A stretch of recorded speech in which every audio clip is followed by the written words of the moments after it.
Yes. So, first of all, for today's press conference, we have interpretation in English, French, and German, which you can select on your interface. And with that out of the way, we go straight to the point. So, the PEGA committee has now been working since April of this year, and now the rapporteur of the committee has compiled her first draft of its final report. It will be debated later in committee, and the other political groups will also add their amendments, and the process will continue later. But today we will hear from the rapporteur, Sophie in 't Veld, to talk us through the current version. Sophie, please. Okay, thank you very much, and good morning, everybody. Before I go to the substance of the report, two things. First of all, I owe a big thank you to the people who've helped me prepare this report. First of all, Meerte, Kira and Stijn in my office, who've been literally working around the clock and delivering this text last night at 1:30. Andy, of course, Michael, Hendrik, Alexandra, Sarah, Ottavio, Emily and Stefan. I would also like to thank Pegasus Project, Citizens Lab and Amnesty, and also all those diligent and courageous journalists who have done an amazing job in bringing wrongdoing to light. Because I also realize that many of them pay a price for it. They're threatened, intimidated, slapped, and victims of spyware themselves. And I think Europeans owe them gratitude for the work they're doing for democracy, because they are our very own Woodward and Bernstein. Very quickly about the procedure and the status of the report. This is, let's say, a first picture, if you want, after, 7 months of work, I believe. We still have 4 to 7 months to go, in principle, until March, unless we get an extension, until June. The first exchange of views will be on the 28th of November. As to our work method, because basically none of the authorities has been willing to work with us, so we got very little official information and confirmation, and of course therefore we had to work on the basis of publicly available sources, which we have done. And I think, as I always like to put it, we have, let's say, 900 pieces of a 1,000-piece jigsaw puzzle. So it's not complete, but I think we can see very clearly what the image is. And if anybody has any complaints about the quality of the evidence, I would call on the authorities to stop obstructing and be transparent and share information. And I would like to point out here that last night we got the reply from the Council to a letter we sent in July saying, thank you very much for your letter, but it's none of your business, European Parliament, and we feel not accountable to anyone. On the report, let me start by making a comparison. Recently, Elon Musk took over Twitter, and there is deep concern all around that he will give free rein to hatred and unleash the anti-democratic forces. Commissioner Thierry Breton immediately spoke out very firmly and warned Musk with a tweet, for instance, where he says, "In Europe, the bird will fly by our rules." The Commission is very determined to fight attacks on democracy from the outside. We have even a democracy action plan. We fight against fake news, foreign interference, etc. But when the attacks on democracy come from within, the Commission is silent. When the threat to democracy is not some faraway stranger, but the governments of EU member states, the Commission suddenly considers that the defence of European democracy is no longer a European matter, but a matter for the member states. The Commission shows muscle to Musk, but velvet gloves to member states using spyware on citizens. And let's be clear, the abuse of spyware in EU member states is a grave threat to democracy on the entire continent. And just at the time where we need democracy more than ever. In this time of crisis, we need reliable and responsible and accountable governments. The abuse of spyware does not just violate the right to privacy of individuals, it undermines democracy and democratic institutions. It silences opposition and critics, eliminates scrutiny, and it has a chilling effect on free press and civil society. It serves to manipulate elections. The spyware scandal is not a national scandal, it's very much a European scandal. We tend to look at it through the keyhole of national politics. But if you connect the dots, suddenly another image emerges, and suddenly you see this is an entirely European matter. For example, it affects directly the EU institutions, as MEPs, commissioners, commission officials, and ministers have been targeted. Perpetrators, on the other hand, also sit on the Council, the European Council. It affects the integrity of elections and of decision-making in the EU. It also touches upon a wide range of European laws and policies, like the GDPR, but also export rules, procurement rules, whistleblower protection, and what have you. We also observe that the spyware industry is a very shady industry, opaque and elusive, and with very low ethical standards. The term mercenary spyware sums it up nicely. But it's fully Europeanized, making use of the internal market, Schengen, and the reputation of the EU label. Europe offers excellent conditions for the industry, including weak enforcement of rules. Thus, Europe has facilitated the exports of spyware to Libya, Egypt, Bangladesh, and other model democracies, where it has been used against human rights defenders and journalists. So I think we have a couple of questions to ask ourselves as this community of values. But let's have a look at what's happening in Europe itself. You will see in the report that we have a couple of country chapters. We've dedicated more space to some countries, but also space to some other countries. Let's start with Poland and Hungary. In a few words there, I think we see that spyware is an integral element of a system which is designed to control and even oppress the citizens, that is, the critics of the government, opposition, journalists, whistleblowers, and it's the whole system is very methodically set up. It's not by accident, it's not a random tool that they're using. Then Greece. Greece, which is providing us with new developments every day. Thank you very much. In Greece, the situation is very different. There you cannot say that it's, let's say, a deliberately authoritarian system. But in Greece, we do see signs, if it's all confirmed, of course, because we have to say this the whole time. We have to keep this proviso.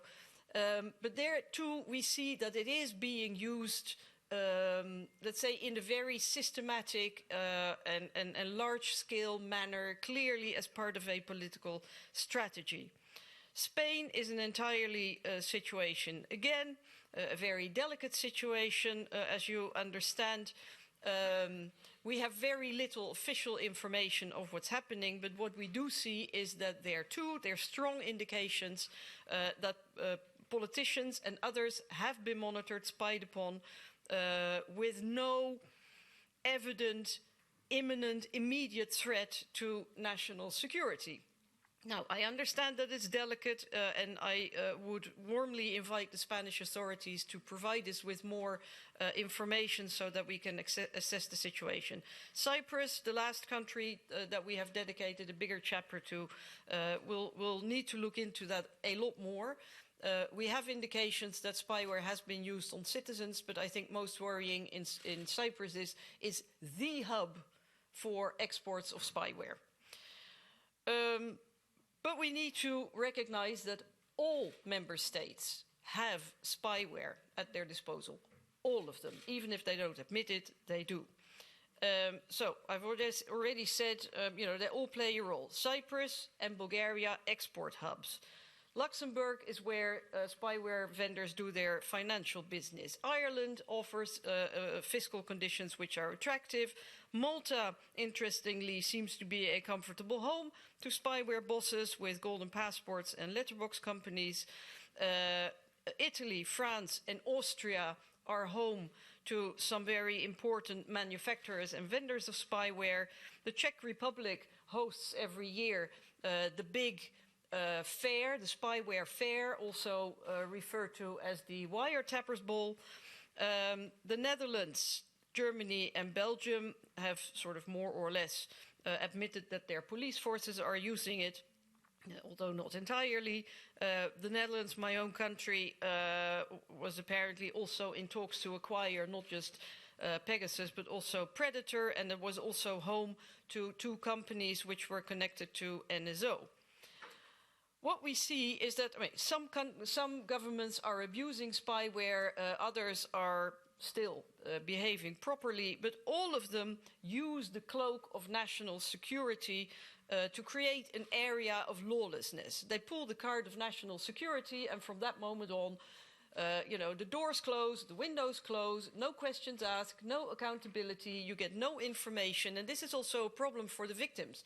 Because they go to the police or to a judge and say, please investigate my case because I think I've been targeted, but they're stonewalled. They get no information, and the prosecutor will say, yeah, but you have to prove that you were targeted. But you cannot prove it because you get no information. This is also a little bit the situation that the PEGA committee is in.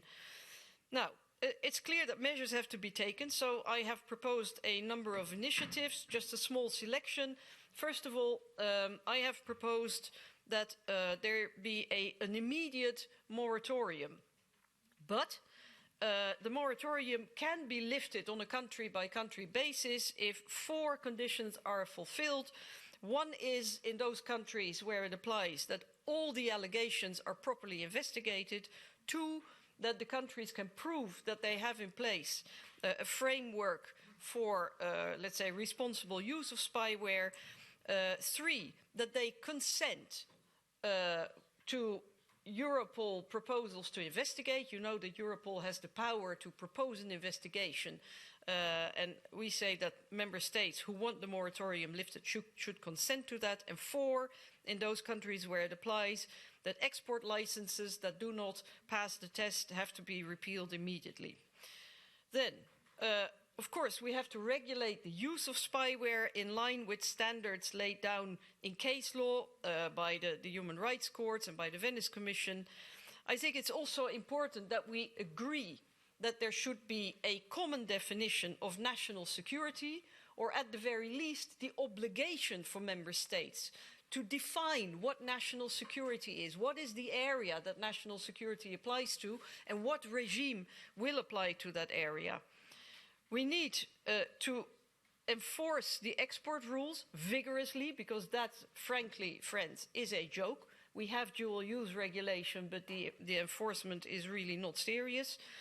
And then another one is, I call on the Council, the European Council, to convene a special summit dedicated to the abuse of spyware.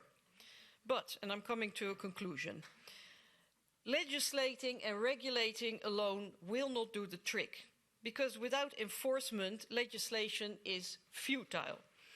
And in the increasingly intergovernmental Europe, the Commission shies away from enforcement, in particular in areas that touch upon European values.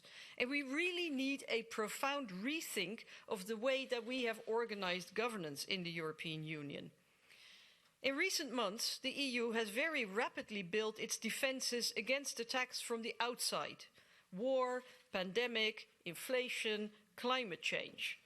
But when it comes to defending the most important thing, democracy and freedom, Europe is weak and impotent. The US have reacted very rapidly and with determination when the spyware scandal was revealed. And the US has withstood internal attacks on democracy. Watergate, January 6th. And yes, democracy is under pressure in the US as well. But their institutions are strong and they're still functioning, and they're not afraid to even confront the powers that be. but the EU is still immature as a democracy. I therefore believe that we need to launch a conference to discuss reform of the governance of the European Union, with or without treaty change. Let's not get bogged down in that. But in my view, we have to strengthen supranational enforcement. Otherwise, there's no point in having supranational policies. And I would call on the member states to make a start today and invite Europol in to investigate the spyware scandal, in particular the countries where spyware has been used for political reasons. And those countries I have mentioned, and they know who they are.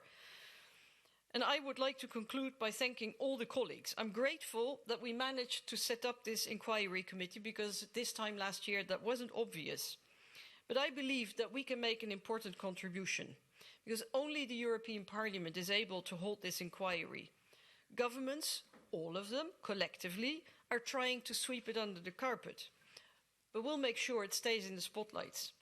The European Parliament will be the voice of Europeans. We will stand for democracy. Thank you. Thank you. Any questions in the room? To start with? About to say, am I that intimidating? So, here, gentleman in the front row, please. Hello, thank you. I'm Andrés Gil with El Diario, Spanish media. I would like to ask you a couple of questions regarding Spain. In your report, you say that the government has acknowledged 18 cases of 65 that includes the Catalan Gate. What are the rest of cases? What do you think that happens? Who is responsible for the rest of this spy? And also, you include the matter of Morocco. And do you have any other I don't know, any other information or any other of the actions of the Moroccan government regarding the spy of the Spanish authorities? Thank you. No, well, to begin with, I repeat what I said at the start. The only ones who can provide us with proof are the governments. But the governments say we're not accountable. You know, nobody can ask us any questions. So if they consider that some assumptions are wrong, then they will have to provide us with the material. And I think even, you know, there are even ways of doing so under condition of confidentiality. We have the arrangements to do that. With regard to spying by third countries, I have to say that we have not looked at that very much, because it's, you know, we cannot regulate the Moroccan government. Any third country. This is also the problem with spyware. You can do this from anywhere in the world. So that's difficult to control. So we focus on what the European governments are doing, what the European Union is doing. So we have no proof that it was the Moroccan government, but this is what, you know, what we hear, or what is suggested by the Spanish and the French government. All right. Next, we have someone. Hi, I'm Dani Rovirosa from the Spanish news agency EFE. It's also some questions on Spain. Under your report, there's a sentence, it has surprised me. You say Spain, it's probably the first country of the European Union to have contracted the Pegasus. But there's a link to a media article. So, I mean, how can you be able to put that in the report if you don't have the information of the government? So will you still maintain it in the final report? Also on the mission to Spain, do you think it will be finally possible to go there? And in general views about the report, I mean, if you say you don't have too much information of public authorities, why should we assume that it's a valid report? Because there are maybe only assumptions. Well, to start with the second question about the mission, I very much hope that we will have a majority in the PEGA committee to travel to Spain. As to the assumptions and the facts, again, I would be very grateful for factual information by the government. But you cannot say, we refuse to give you information, but you're not allowed to look at anything else. I mean, what are we supposed to do? Remain quiet and blind? And I think there are, that's why I made the comparison with the jigsaw puzzle. If you have a jigsaw puzzle of 1,000 pieces, 100 pieces are missing, you can still pretty much see what's going on. And I find it a bit, I mean, this is what the governments are also doing to the victims, to the targets, saying, we're not going to give you information about you being targeted, you have to prove it. You can't prove it, you know, if you don't get the information. And I have this funny old-fashioned notion that governments actually have to be controlled by citizens and not the other way around. And if you give powers to governments to control the citizen in exceptional cases, when you're talking about, I don't know, serious crime or grave threats to national security or something like that, that doesn't mean that you give carte blanche to the governments to do whatever they like. They're still accountable. And I find it deeply worrying that this kind of tools, some people call it a weapon, are used by governments and there is absolutely no accountability. I think that's very worrying in a democracy. And do we make assumptions? Yes, we make assumptions. But they're assumptions based on a lot of information that's out there, including information that is not coming from the media. And I think, well, you're a journalist. I think a lot of information from the media is reliable. And the problem here is that, you know, from the start, a lot of people have said, oh, this is all not true, it's invented, it's not true, and then it turns out to be true. So I do think that you can make a distinction between more reliable and less reliable sources. But if you want a report based on only hard facts, then talk to your government and tell them that they should share the information. Because in a democracy, that's the kind of thing that you do. Yes, follow up, please. You don't have not answered directly the question on why Spain do you think it's the first country to have PEGA? Well, that I don't know. That maybe by look, that's a coincidence, I suppose. And let's not forget, because the committee is called after Pegasus, but there's a lot of other spyware out there. But it started from the Pegasus project, and then bit by bit you start to discover that there's a Predator is another very big one. You know, we also found, okay, very, very, very, let's say, small indications that maybe the Spanish government has been looking into Predator as well. We've seen indications that the Dutch government's been looking into Predator as well. So if they were the first ones to buy Pegasus, well, somebody had to be the first one. So for me, that's not a political fact. Right, thank you. And then here, please. Good morning, Ardy Stemerding from NOS, the Netherlands. Mevrouw In 't Veld, what made you decide to organize this press conference without discussing the draft in your own committee? And in this perspective, how worried are you about the support in your own committee for the investigation? Well, first of all, of course, you know, that's always preferable. But the thing is that here you have to translate all the documents, and by the very moment you send it out for translation, it's basically public. So I mean, we've been literally working deep into the night last night. We first sent it to the members this morning and only afterwards to the press. And I knew there were going to be a lot of questions, so I thought it's better than to have a press conference. But would I have preferred to first discuss it in the committee? Of course, but just you know, with the delay, that's just not possible. Yes, follow up. But is it just that, or are you also worried about the support for the investigation in your own committee? Do I look like a worried person to you? No, I'm not worried. I think, you know, fair is fair. This committee is extremely politicized. And you can feel, I've written it in the report, you can on occasion feel the presence of the national governments in our debates. At the same time, I also see that people have, after maybe a slow start, they have really committed to working in this committee.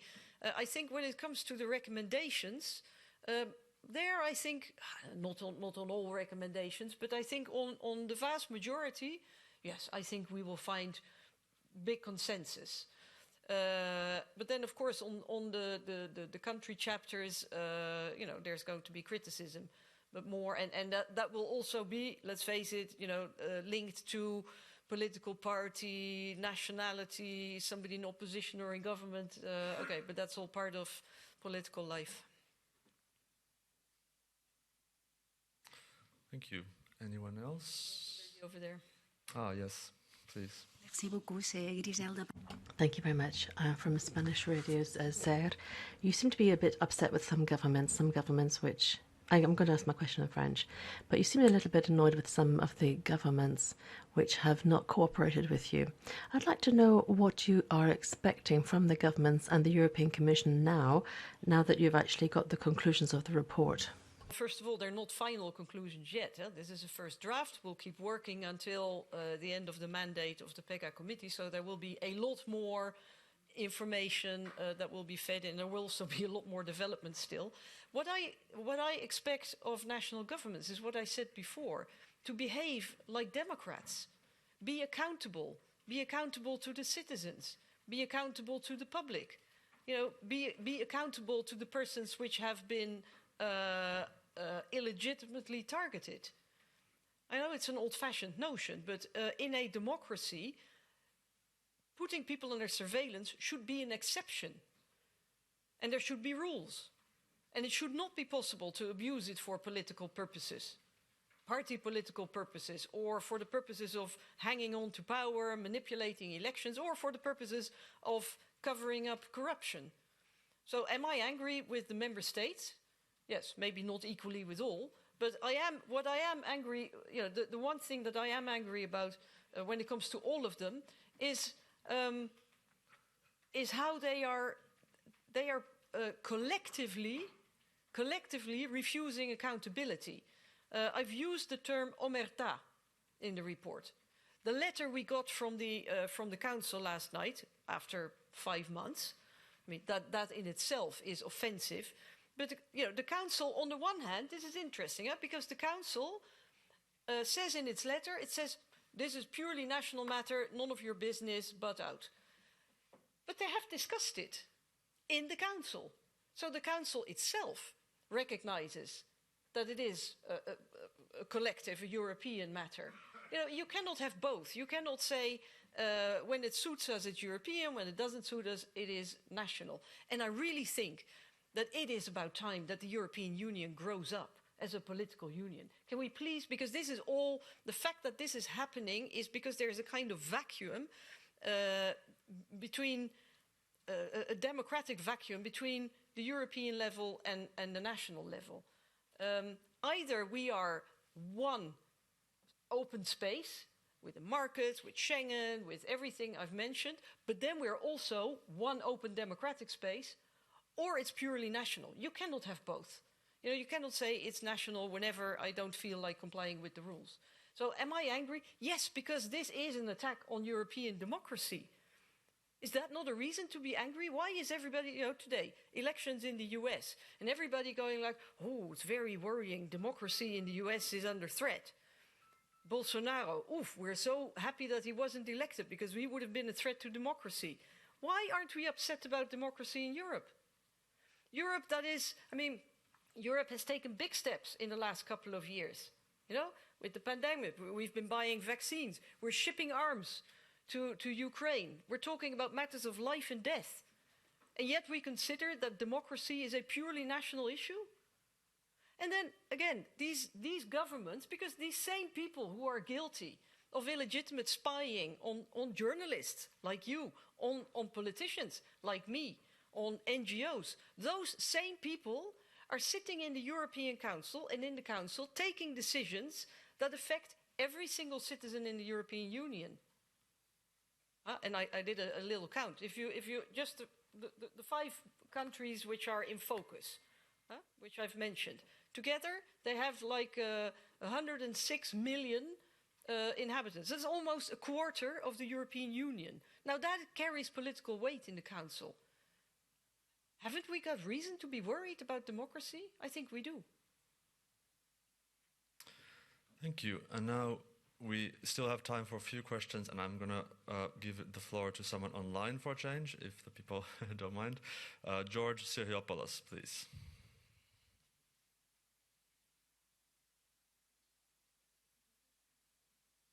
Please press the speak button, Mr. Syriopoulos. And you should be able to speak now. Yes. Yes. Can you hear me? We hear you, but we don't see you at the moment. Could you please enable your... Yes. Yes. I'm really sorry. I try to... okay. No. I don't know what and why. You can accept my questions without seeing. That's fine. Yes? Okay, thank you. I'm George Syriopoulos for ERTTV Greece, and I have a couple of questions. Ms. Intveld, you mentioned the possibility of an attack against the Republic with the use of spyware by external actors. Are you considering this possibility for Greece? And since you mentioned the necessity of reliable sources, what are the most reliable sources from the member states in your research, and especially in Greece? My second question is that the Greek newspaper Documento, after your visit to Greece, multiplies the victims of surveillance. A judicial investigation has been launched for this publication. Will you await the outcome of this judicial inquiry before writing your final opinion, your final report about Greece? Are you planning a new trip to Greece, or will you invite the journalist who makes the revelations to speak to your committee, thereby accepting that the report is true without so far being verified? And if I can, I have a last question. Is there agreement among the members of the PEGA committee as to the conclusion about the findings in Greece, or are there different opinions? And of course, it would be useful to know the legal weight of this finding so that we know whether punitive actions will follow or actively contribute to limiting the use of spyware in Europe. Thank you. Okay, well, that's a lot of questions. To begin with, the mandate of the inquiry committee runs until March, possibly until June. So no, this is only the picture of the situation at the moment, and we will continue our inquiry. That's obvious. As I said, in many cases we had to rely on sources other than government information, simply because governments refuse to share information with us.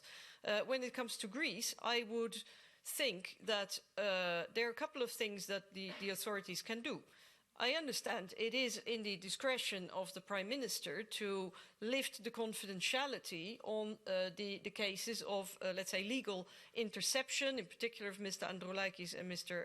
Koukakis. He could do that. He could shed light on that matter. The parliamentary, or the Parliament could decide to lift confidentiality on the papers of the inquiry committee. So I think there's already a lot of information out there, official information, that could be shared. So I don't know if by the time that we conclude our work, the inquiry in Greece will have been concluded. I don't know that. There's still, 4 to 7 months to go. But I also think that, this didn't... the revelations by Documento last weekend weren't the first revelations. This has been going on for a while. There have been complaints already last year. So I think the authorities, could have shown a slightly bigger sense of urgency in investigating. So I hope that now there is, I understand, an investigation by the general prosecutor, and I hope that will be done quickly. The problem is also, when you're talking about facts, one thing that struck me was that there has been an inquiry or an investigation into Lexa. that consisted of a visit to the offices of Intellexa. They have, if I understand correctly, verified 1 year of the accounts of Intellexa. They have not confiscated servers, computers, the administration. People have not been brought in for questioning. I imagine that by now, any evidence that existed has disappeared. So isn't it a bit strange to say, well, the European Parliament has to rely on, public sources, if on the other hand, the authorities go out of their way to make sure the evidence is not available anymore? And to be frank, this Parliament should have full powers of inquiry. We should have the right to summons people, to hear them under oath, and to get access to confidential documents. But we don't have those powers right now. And I'm actually quite proud that this Parliament is doing this inquiry with all the limited means that we have. And the fact that we're using public sources doesn't mean that the conclusions we draw are false. It only means that we can probably not prove it in court. It doesn't mean that it's not true. And I think there are enough pieces of the puzzle available by now to show there's a problem. And if I understand correctly, but correct me if I'm wrong, I understand that Mr. Mitsotakis has not denied the existence, the veracity of the list of 33, and there may be more to follow. He just says that the government had nothing to do with it, that it was an external actor. Well, we'll see. It's not a very plausible hypothesis, I think. But let's see what comes out of the investigations. But on the one hand, I understand the criticism and the frustration that we share about the non-availability of hard evidence. At the same time, I think that if you read the report and if you see how the different dots that we have connected, it does show a picture that's very, very difficult to deny. And I think it should be, let's say, an encouragement for the governments and the authorities to investigate. It should be a reason for them to allow parliamentary inquiries to be set up and not blocked and stonewalled. It should encourage governments to launch a police investigation. It should encourage governments to let Europol in and help the investigation. So rather than criticizing the European Parliament for at least trying to do something where the national governments are not doing it, I would say talk to the national governments and tell them to do their democratic duty. Thank you. We are now exceeding our time slot and relying on the goodwill of our interpreters, so we have time for one more question. Maria Psaha, please, online. Thank you. I hope you can hear me and see me, maybe. I'm Maria Psara from the Greek newspaper Efsin, Efemerides Takton. So I have 1.5 questions. Connecting the dots in Greece, how convinced are you that the Greek government is behind the surveillance? And how close was this system to the Prime Minister? And secondly, I read in your draft report that there are evidently politically motivated use of spyware. So I suppose that you don't share the government's argument that external actors or private citizens did the surveillance. Am I right? Thank you. Well, have we got a smoking gun? No, we don't. But let's look at what we do know. We do know that spyware is sold mainly to governments. It is occasionally sold to individuals, but they have to be very, very rich because the stuff is incredibly expensive. So let's say that there is this individual, very, very rich individual behind it. I mean, somebody has to be seriously rich, not just a little bit a millionaire. No, you have to be almost a billionaire in order to be able to just pull this out of your pocket and pay for it. Then that person would have to have reasons, a motivation to surveil the people who are on the list, because the list has not been denied, that has not been pulled in question. So the list is real. So who would, we have to do a little bit of detective work here. Who would have the motive, the means, and the opportunity? Now look at the names on the list. It's clearly a political list. So who would have an interest? Which individual would have the money and the interest of surveilling these particular people? Then another element is that some of these people have also been under, let's say, official surveillance that has been recognized by the government. So is that a coincidence then that these people are also on the list? I mean, you know, by way of elimination, you can sort of tick certain hypotheses off the list. And then, you know, the hypothesis that I've heard of an individual or an outsider doesn't strike me as particularly plausible, to be honest. But again, unless we get access to confidential information, we will not find a smoking gun. Thank you.